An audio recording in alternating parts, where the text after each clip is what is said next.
c'est la 20e de mémoire, parce qu'on avait arrêté entre deux, donc je suis 20 ou 21e, voilà. Donc c'est des disquaires qui viennent d'un peu partout. Nantes, Paris, La Rochelle, Cognac, il y a même un anglais, Belgique aussi. Donc voilà, on commence à toucher des disquaires en frontière et ça c'est intéressant. Là on est sur un créneau un peu plus rock, traditionnel, folk, il y a un peu de tout. Depuis 2006 en fait, parce que les ventes de vinyle ont repris depuis 2006. Et aujourd'hui en 2018, ça fait que de croître parce que je crois que même le CD vient d'être battu depuis 2 ou 3 ans.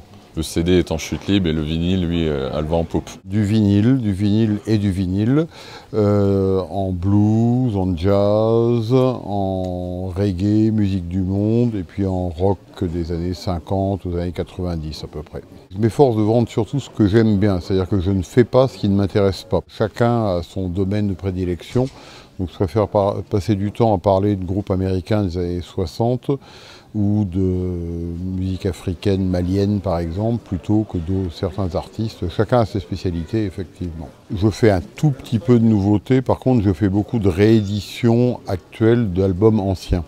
C'est-à-dire que dans le monde du vinyle, il y a beaucoup de choses qui sont épuisées, des disques qui sont sortis au départ dans les années 60, 70, voire 80, qu'on n'arrive plus à trouver, soit parce que ça vaut très très cher, soit parce que les pressages étaient en très très petite quantité, 200-300 exemplaires il y a 50 ans. Donc vous avez aujourd'hui des labels qui sortent des rééditions de façon à mettre l'album de nouveau disponible auprès d'un public qui des fois le connaît par internet sans avoir conscience que c'est hyper limité en pressage.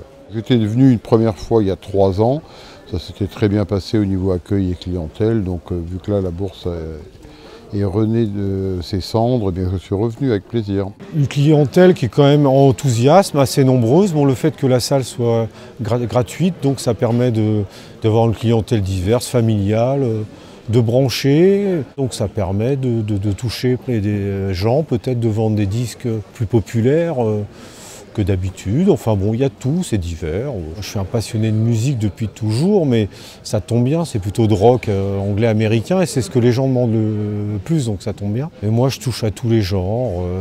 Les jeunes viennent dans les foires aux disques et les seniors, j'ai l'impression qu'ils restent chez eux sur l'ordinateur, ce qui est paradoxal. Il y a de tout, on voit toujours, alors écoutez, depuis les années, je viens, moi, les passionnés, on voit toujours les mêmes, il y a les vrais passionnés de musique qui sont tout le temps là, donc qui pleuvent, qui vantent. Puis vous avez des occasionnels, des nouveaux arrivants, des gens qui refont leur collection, qui ont une envie maintenant actuelle, parce qu'il y a une espèce de motivation globale, on en parle, et puis ils ont une nostalgie, ils ont plus leur disque, donc voilà.